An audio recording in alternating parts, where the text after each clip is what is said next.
Hey everybody, Ryan Schramm. Check out this podcast. It's a part 2. It's the first time we've had a guest on for a second time. The reason we did it is because we were talking to Dylan Tortorella. He's a mortgage broker. So we went over the new world of interest rates because things have changed so dramatically. We had to have a part 2. We go over that. Banks are closing. Listen to the full podcast to find out why. And then we just went through and addressed some comments that I've been getting on housing market updates and podcasts, and we just cut them up. So very, very fun to do a second episode with Dylan Tortorella. Excited for y'all to see it. Yeah, the purpose of today, like we did part 1 before, where we just kind of talked about, generally speaking, we talked about, first-time buyers, second-time buyers, anytime buyers, like getting financing and basics, stuff. But I wanted to have you back on specifically to address, because last time we did the first podcast, the market lending was completely different. The housing market was completely different. Yeah. So today's fun because it's like, all right, we're going to go back and like have a part 2 right. and talk about the new lending world. Right. And look at like what happened in the past and why it led us to where we're at today. And then where we hope it's going to go in the future, where we see it's going in the future. Yeah. So it's funny because you look at midsummer rates like pushing up 7%, and just not too long before that, we were looking at 2.5%, 3%. Yeah. And that was legit. I mean, my loan on my house is 2.75 or do you remember? Well, 2.875. 2.875. Yeah.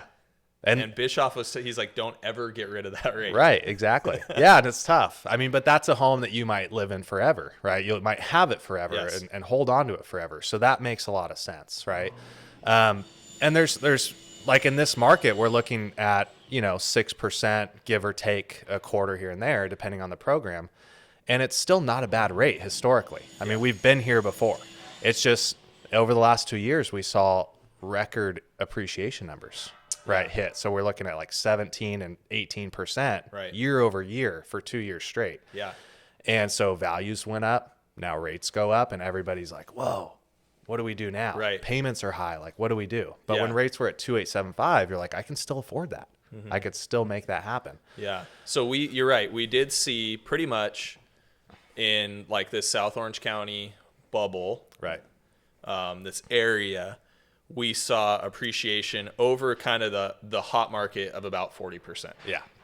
And that was really spurred on by those crazy low rates that we saw, right? Right. So why are things changing now? Why the rapid increase in rates? Supply and demand and inflation. It's like what it comes down to as of today. So inflation over the last 3 years has been there and has been a thing, but the feds have not addressed it. So they let inflation go and they kept interest rates low. So values were going up, rates were low, and affordability and supply was still there. And demand was there because people could afford it. Mm-hmm. And now that demand, because the feds have raised rates, raised the cost of a lot of goods, housing prices are up, gas prices are up, people are pulling back on their spending. Yeah. Right? So the demand has slowed. And they're doing that because they need inflation to come down. Mm-hmm. We can't have inflation continually go up. So the feds have been raising interest rates like crazy, and they're going to continue to do that to battle inflation. That's the Fed funds rate, though, right? The federal funds rate. Right, correct. And isn't that short-term money, though? Like yeah, exactly. So so that's car loans, student loans, if you're getting those now, credit card loans, credit card rates, they're all going up. But when the Fed funds rate, when we hear there's an announcement coming out, Fed jumped up the Fed funds rate by 0.25% or 0.5% or 0.75%. That is directly translated to short-term money. And it also translates. So this is real in our market today because rates are up and people still want money from their houses. So what are they getting? Home equity lines. Yeah, HELOC. And so a HELOC is based off the Wall Street Journal prime interest rate, which is directly tied to the federal funds rate. So when that goes up, the feds raise rates, Wall Street prime goes up. Yeah, my last HELOC on the Kai Miguel house was, I think, 4.25. Right. And what my new HELOC 6. Well, you'd be 7% plus. I forget what your margin was, but I think it was like a 1% margin. So you're at 8% now. Yeah, it's effectively at the end of the day, I think it's like 7, but that's adjusting, right? Right. With So the market. every time that federal funds rate goes up and Wall Street Journal prime rate goes up, your rate adjusts. How does it play into when the Fed makes an adjustment in the Fed funds rate? How does it play into long-term purchase, refinance, mortgage rates? So like a 30-year fixed or the mortgage bonds are sometimes adversely affected the other way. So like the Feds could raise their interest rate and mortgage rates could actually go down. Right. Which is long-term what we've been seeing happen because federal funds rate went up, inflation's on the rise. 30-year bonds are tied to inflation. Mm-hmm. So because the Feds raised rates and slowed our spending, what's happening to inflation? It's coming back down. Right. And we've seen, like I said, midsummer rates were around 7, and now we're like 5.75, 6%. Yeah. So rates are trailing that inflation number. The Feds are going to continue to raise rates, which is going to continue to push inflation down. So it's interesting because like that's what I understood to be true. Right. Just like getting out of school, you learn what you learn in college, right. then getting into the market when I started selling in 2009 to, fast forward to present day, it was always like, yeah, the Fed funds rate and then long-term interest rates are kind of inverse, opposite relationship. Yeah. But we're in this. So what you're telling me right now is like, maybe it's not, interest rates aren't necessarily going up because of the Fed funds rate, but it's more of like a thing to simmer inflation. Correct. And then long-term forecast, that inverse relationship will start to play in again. Correct. And it will. And or so, it is a little bit. It is starting to already. Yeah. And we're already seeing those rates come down, right? Yeah. And inflation, our last like month and a half of CPI numbers, consumer price index, certain numbers that measure inflation have been coming out and they've been lower, month after month, lower and lower. Mm-hmm. So that's why we're seeing rates come down. But you also have to understand right when I got in the business in 2012, the Feds were buying mortgage bonds. Yeah. And they were stimulating the economy that way as well, which kept interest rates low. So it was kind of like a false narrative in that sense where they were manipulating rates to boost the economy so people would go out and buy homes after that recession. So people would get back into the market. So we dealt with that up until 2019 and 2020. And then when COVID hit, they went right back to it. So that's why we saw rates starting to climb in 18 and 19. And then boom, they went back. 18, 19, 5.5%, 5.5%. 5%. Yeah, exactly. I remember that kind of soft or kind of mushy point in the market in fall of 2018. I had a couple of really nice listings, like Ocean View, Killer, like they need a little bit of work. Yeah. Those would have otherwise been gone in 17 or like the beginning of 18. Yeah. We put them on in the fall of 18 and it was like, whoa, what's going on here? 60, 90 days on market. Yeah. We sold them and got good money, but it was mushy. Right. It was just like, whoa, this is taking a little bit longer. It was just a change of pace. Yeah, it was a change of pace. And it was because interest rates went up. I think at that time it was about 5.25%. Right. Or 5.5% when we were used to like 4s. Exactly. And even high 3s, right? So when you even go from high 3 to 5, I mean, it's still a shock to your payment. And a lot of people just go, oh, we don't necessarily need to do that. Yeah. That's what the Fed's trying to do. They're trying to keep people from buying that new car, buying those new things, right? To keep the spending. So it causes inflation to come down. So, but we saw such a high jump in the last year from 3% to 7%. Everybody, almost all pre-approvals I have now, they're just sitting back. They're like, well, rates are going to come down. If they come down, we'll buy, right? And so there's a lot of buyers still in the market, but they're just sitting there waiting, right? They're not willing to pull the trigger. But what happens when you have 10 buyers, they're all waiting for that rate to come down. The rate comes down. Now what happens? They're all buyers again. They're like, hey, we want to buy that house.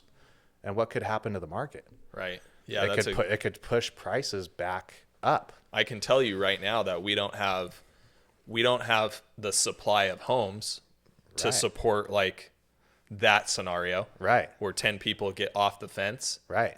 I mean, in San Clemente today, there's 118 homes on the market. And it's like, if it is a much slower pace as far as like people that are buying to the demand Right. has slowed down as well. So it's kind of keeping right there. Demand has not slowed enough though to get a surplus of homes. Right. I mean, 118 is low. When we were talking about 2018, Yeah. the holiday, it's almost Christmas right now when this podcast is being Right. done.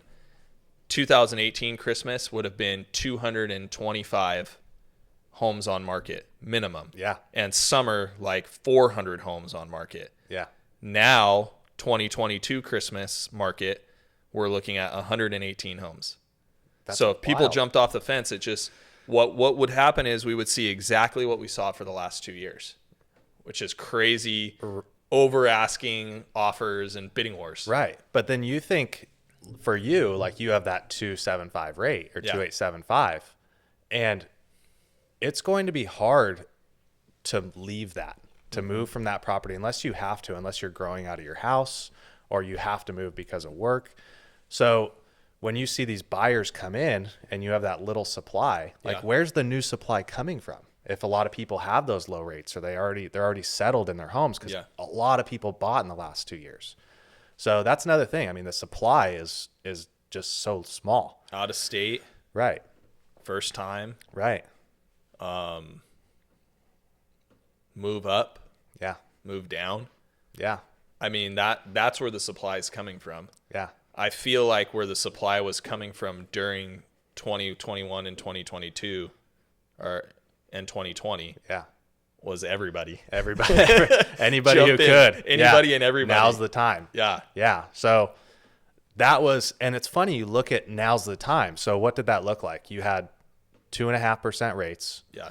You had $1 million home that had 10 offers and got pushed to what, 1.1, 1.4 price wise, just in one. Well, you said 1.1 and I was like, yeah, minimum. Yeah. And right. then you said 1.4 and I was like, yeah, that's more like it. Yeah. And in that little time frame now, so you're getting a great rate, but you're also waiving an appraisal. Yeah. You're also, I mean, borrowing money from your parents to help get the house. You're paying way over what they're wanting for the house. So you have all these other factors, but rates are good. Now you have high rates, but when you're seeing a lot of offers go out on properties, there's not as much competition from buyers. Yeah. Right. So now as a buyer, you can go in even with a higher rate and try to negotiate a little bit. Yes. Or ask for a seller concession. Yeah. And get some money back for that to cover closing costs, to keep money in your pocket. You can use points to buy down your rate. Yeah. To get a lower rate. Yeah. They have the 3-2-1 buydowns, 2-1 buydowns that buy your rate down 2% the first year and 1% the next year, and that could be paid for by the seller. Yep. That's a perfect segue because I wanted to ask you, and I wanted to talk about like some of the things that we're doing specifically right now for our buyers, you know, like that are in the market hunting, and you touched on it, the 2-1 buy down, Right. or seller credit towards closing costs to buy down the interest rate. Right. And because there is still, even though there's 118 homes on the market, the demand is, you know, down 80%. Right. So it gives people a little bit of a chance to get out there and shop and breathe and think about it. Right. But when it comes down to writing an offer, what I've been seeing a lot is, dang, you know, the price is still pretty, okay, there's not 5 or 10 offers. Right. But the price, the asking price, is still kind of hard for us to achieve. Right. Because the new interest rate. So then, how do you bridge the gap? That's where we've been doing like $10,000 credit towards the buyer's closing costs. So let's talk about some of the programs you see right now being most beneficial. Yeah. So I'll start with just points, like standard mortgage points, Yes. right? Let's just say today the rate is 6%, and just hypothetically. And a point is essentially 1% of your loan amount. So if you have $1 million loan, 1 point is $10,000. And so that point is upfront interest you would pay to buy down your interest rate, let's say 0.25% or 3/8%. Yeah. And over the whole life of the loan. Over the life of the loan. 30-year fixed. For a 30-year interest fixed. rate. Correct. Buy it down. Get the lower rate, Yeah. save on your monthly payment. And as a buyer, you have to look at a couple things, because that is an investment. You have to look at, well, I'm putting $10,000 down to save monthly for the long term. But how long are you going to live in that home? Yeah. So you have to look at a break-even point. Right. The break-even point. Yeah. So if you're going to make a $10,000 investment and, you know, you're only going to live in that house for 5 years, but the break-even is 7 years, it might make more sense to keep that money in your pocket. Yeah. So, and simple calculation, right? Right. Just pull up a mortgage calculator. Yeah. And even an amortization. So I like amortization tables because it'll show the 30 years of it'll show every month of your payment. So it'll show interest heavy on the front end and then principal heavy on the back end. So the first 15 years, a lot of interest is paid, and the back end, a lot of principal. Yeah. But you can see your monthly savings on that, but you can also look at your total net savings on just saving 0.25% on your interest rate. So it might be a $10,000 investment up front, but you could save $60,000 over the life of the loan. Yeah. Not including just your monthly payment being lower, the total interest. So I like looking at the amortization table, but you have to look at how long are we going to live here? Yeah. What's the break-even point? And also when rates are on the rise, points aren't very cost effective. Aren't? They're not. So when rates are dropping, the points get a little bit more enticing. Okay. Yeah. So as a buyer, if you're like, rates are dropping, because you can pay that 10 grand, you might get 0.5% off your rate. Interesting, because lenders, when they're pricing these things, if rates are trending downward already, right, they know where it's going. Right. So they're like, oh, you want to pay 10 grand to buy down your rate? It's going there anyways. We'll take your money. We'll take it. Yeah, we'll take it. And if it's going up, they're not going to offer a whole lot. Right. Right. So there's a balance. Yes. Right. And that's why I always ask you, or if I'm talking to a buyer and I'm like, hey, we want to getting back to bridging the gap. Right. Let's analyze buying down your rate. Let's talk to Dylan and kind of see what kind of buy downs are being offered. Right. Because sometimes they're good and sometimes they're not so good. Yeah. And so in today's market, right, rates are up and down all over the place. So points, depending on the day, could be good, could be very bad, could be very good. It depends on where the market's going that week per se. Now, something that we've as an industry have brought back, which was gone for a while, was the 2-to-1 buy down or the 3-to-1 buy down. So it's still points. You're still paying interest up front, but you get a lot more in return in the short term. So a 2-1 buy down per se, if you have a 6% interest rate, the 2-1 buy down, the first year, your rate will be 2% less. Wow. So you'll have a 4% rate. So when you're buying that house and getting into it, that shock from that high payment is a lot less, a lot more manageable. Yeah. And then the second year, now you're at a 5%. So it'll go up. And then from year 30 or 3 to 30, you have your 6% rate. Right. So the beauty of that is it's a short-term buy down. And like we were talking before, is with inflation coming down, rates should follow. So if rates are coming down, you get that 4% rate the first year. And if rates come down to 4.5, you can refinance and lock in a 30-year fixed at 4.5 before your rate goes up to 5 or 6. Right. Interesting. So just a question on that. Sure. When you're qualifying a borrower, do you qualify them on the first, like the 4%? No.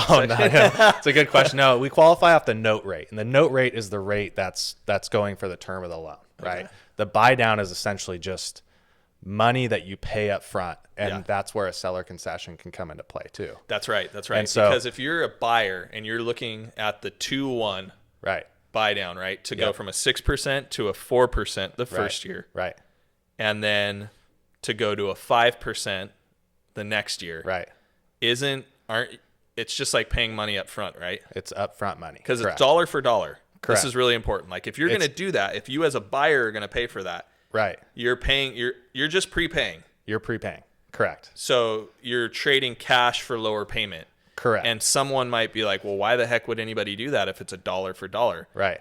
But here's why. And it's like, it's coming to me right now. Yeah. It's like, because you can get the seller to pay for that. Right. Because right now what we're seeing in the marketplace is a home that's $1 million that's just kind of sitting there.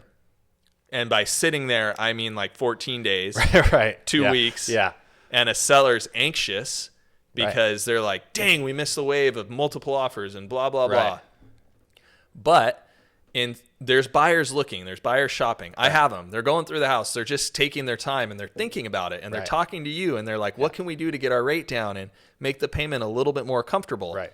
Meanwhile, I'm talking to the seller or the seller's agent and I'm like, what can we do to put this together?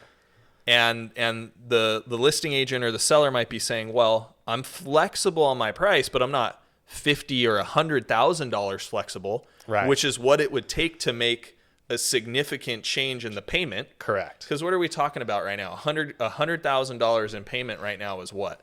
$700? About $700 to $800 a month. $700 to $800 a month. So that really moves the needle for a buyer. Right.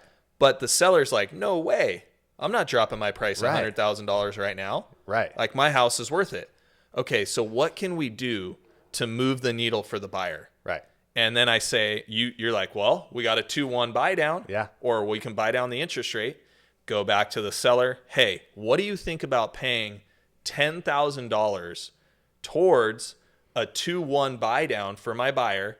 Right. And for the first year, their payment's going to be $700,000 or $800,000 less. Yeah, exactly. And the second year, it's going to be $400,000. Then it's like real money to a buyer. Right. And that's the beauty of it. And the seller, I mean, $10,000 versus that $50,000 or $100,000, they might go, wow, and I can sell my house. Yeah.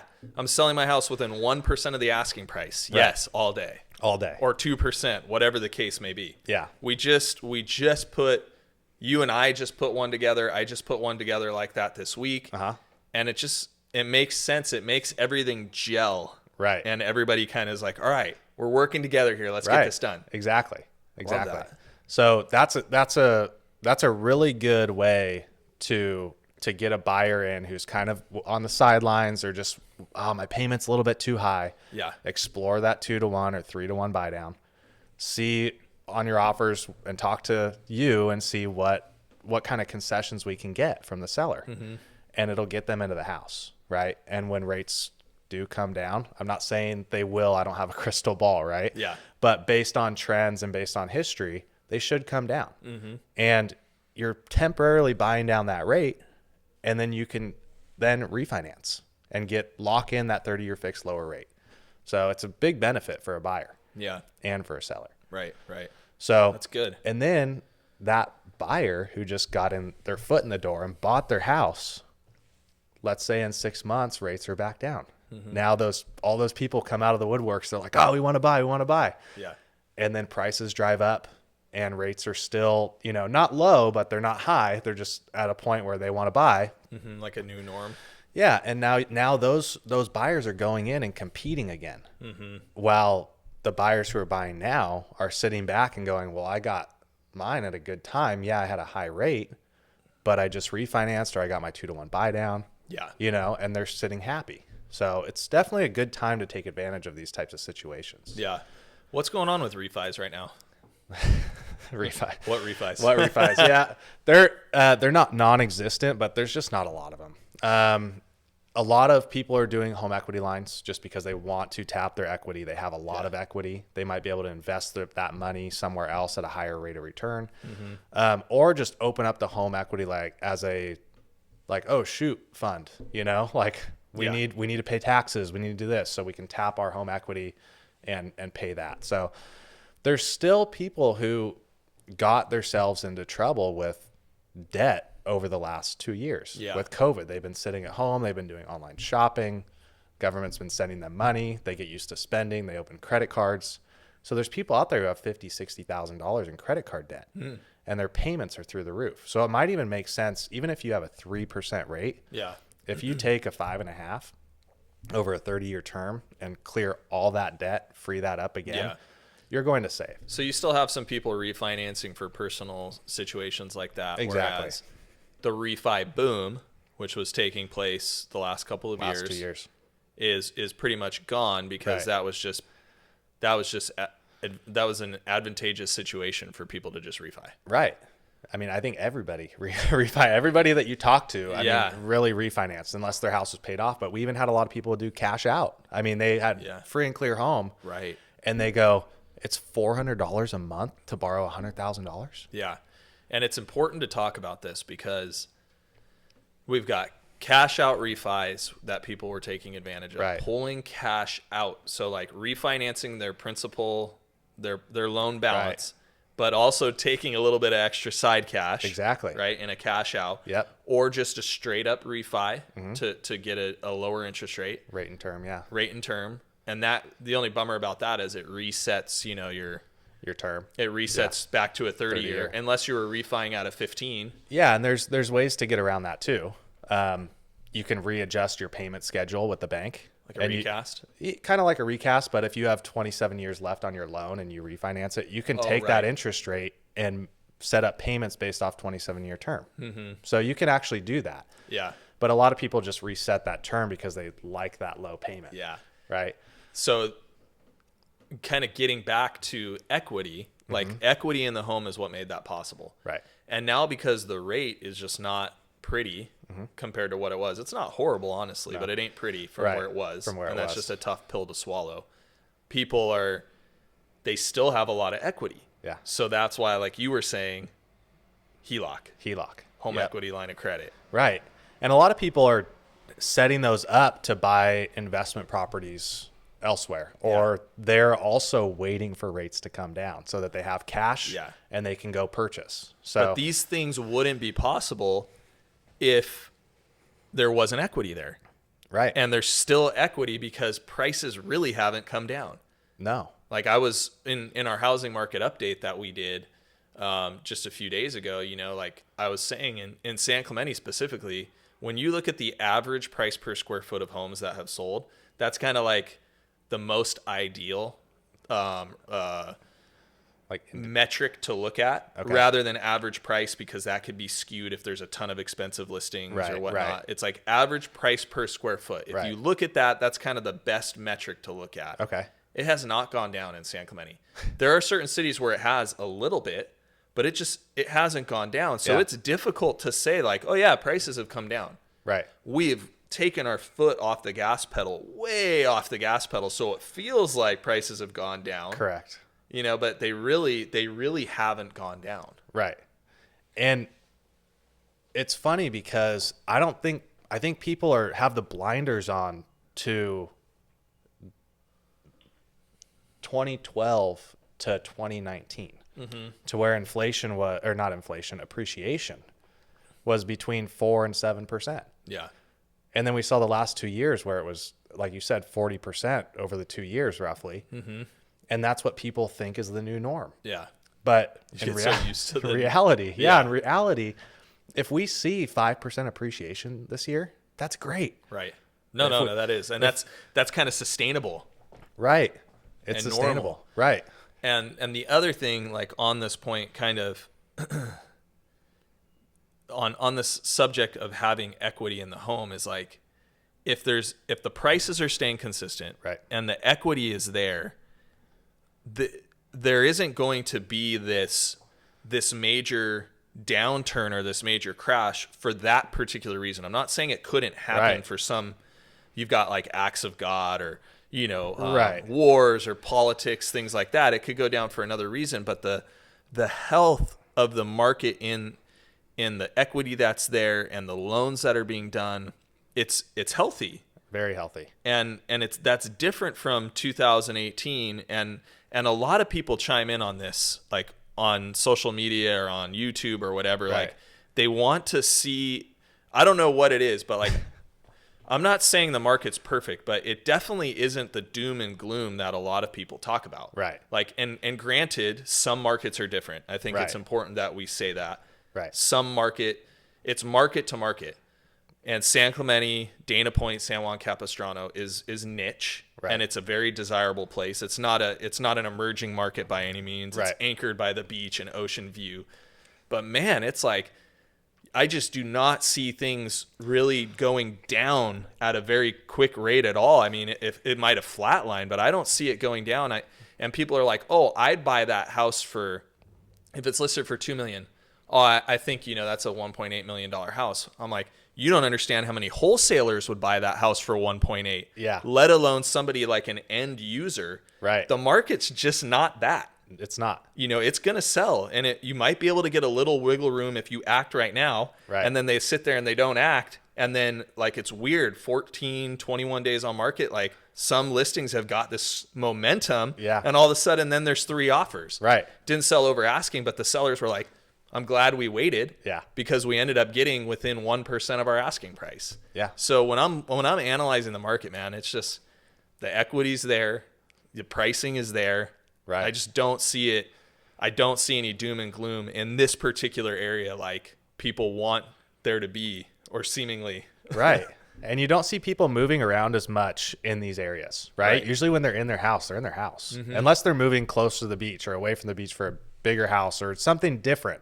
They're staying in this section. Yeah. A lot of people aren't just like, if you go to another state like Arizona, you can go from Phoenix, Scottsdale. I mean, you can bounce around and you still have a very similar, climate, I guess you'd say, of real estate. But you can do that. Here, it's so dense and so like these properties, they're just not replaceable. Right. They're not replaceable. You can't just build new homes. Right. You can't just add property here. I mean, somebody has to sell and make that property available for someone to buy. And with supply that low, I mean, yeah. And I understand like this is our job, right? So we may or may not benefit from when like markets are really good. Mm-hmm. For top agents or top mortgage brokers, I mean, we're going to do well no matter the market. Like things can affect us, but we're always going to pick our spots and do well. But it's funny how I see like I was just saying, when we do our housing market update, I'm like, I'm not seeing things. The sky is not falling here in our market. And it's almost like people are the trolls or the haters are like, Serge, what was that most recent comment we got on YouTube for our November housing market update? They commented, Wells Fargo just laid off second load of mortgage officers and then added Las Vegas realtors are quitting daily. So Las Vegas realtors quitting daily and Wells Fargo laying off in droves. Yeah. What about the Wells Fargo laying off? Like, what do you say about that? Well, specifically loan officers, right? Yeah. So you look at like the avenues of business that Wells Fargo has. They're like a big bank, right? They have a retail loan officer. They have people that are in-house. They have people on the streets. Mm-hmm. And if people aren't coming through their retail doors, like when you walk into a Wells Fargo, if they're not coming in there and going to their mortgage guy and saying, or gal and saying, I want to refinance, then why have so many people there, right? So it's kind of market driven, but a lot of it's refinance driven. Right. Those were people that were hired from the refi boom. Right. And there's a lot of underwriters and processors that were hired in 2020 so that they could fulfill that business. Right. And now that business of refinances is gone. Right. Like you don't necessarily need them. Yeah. And I don't like to say that, but there's no reason to hang on to them if you don't have the influx of business coming in. Yeah. And I know you picked up your phone, but I was having clients of mine or just like like people in my circle of influence that were just like, I can't get my mortgage officer who did my home loan to pick up his phone and tell me if I should do a refi. Yeah. Because they were so busy. Yep. And so like to that comment, and whoever posted that, thank you, because it's really interesting food for thought to talk about. It is like those people that are being laid off now were almost like contract workers. Right. Come in, help us satisfy this refi boom. But if they couldn't see that their job wasn't long term. Right. Yeah, it's on them. And it'd be interesting to see like the number of loan officers at Wells Fargo in 2019. Yeah. And to see the number now. Right. Because it should be pretty similar. Yeah. And to that point of like, and Las Vegas realtors hanging it up on the daily. That's funny because when you get your license, you have it for, I think it's 4 years before you have to renew. So that is the same thing. It's like in that market, when we referenced it earlier in this conversation, it's like everybody and anybody was making moves because the market was that way. Right. So anybody and everybody was getting their real estate license and their mortgage license to and try getting and into take the advantage business. of that. Yeah. And that's why I said, like, top producing mortgage officers, people who do this for a living, who research their craft, who put everything that they have into their business. Like, we ain't going anywhere. We're not going anywhere. But there are people who are like, they see their aunts and uncles and friends and family, Right. and they're like, maybe I could slide in here and do a deal and make 10 or 20,000 bucks, which is a travesty in of itself. That's a whole different topic. But Right. those are the ones that are hanging it up. Right. And Vegas is an emerging market. So I know that I am aware that it is different there in not necessarily an emerging market, but they're building a lot out there. Right. There's a lot of land to build out into. So that Right. stuff's going to suffer. Right. When the market is, on a downtrend, like our area here, South Orange County, we might have like a little sniffle. Right. Like a cold. Yeah. But like somewhere like Riverside or like the outskirts of Vegas, they have like pneumonia. They're like, they can't get out of bed. Right. They're sick. Yeah.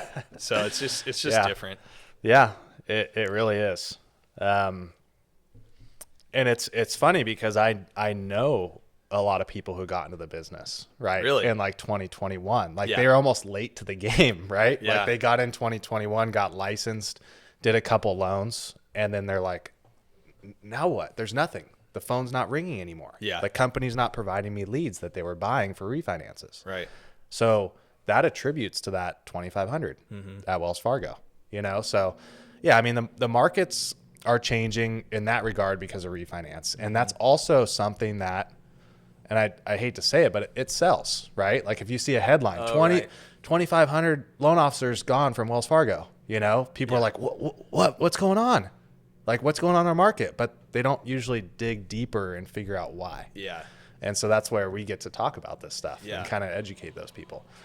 That's crazy. So yeah, it's pretty wild. And it's you get it a lot, or we get it a lot because we put out a lot of content and Right. videos, and like people are like, you're just saying that things are good because it's in your best interest, and it's Right. like, no, I'm not. Yeah.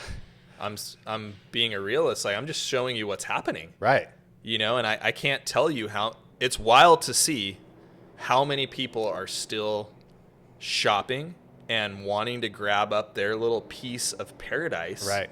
And again, we're in a niche coastal market, but from all over the place. Yeah. We just closed on a wonderful family from Canada, moved Wow, down here, yeah. relocation, job transfer. And they're just like, this is incredible. Right. Or out of state, man, Arizona, They're still looking. Georgia. Yeah. It's just, it's bananas. And I see it. I still see it every day. So it's difficult that's why I wanted to talk to you about this, because Yeah. there are people who are like, oh, I want to sit on the sidelines, just wait for this thing to change. I'm like, dude, the cash wholesale money is going to jump on this before Right. you're going to see any type of change. Right. Yeah, exactly. And those people know something. They do.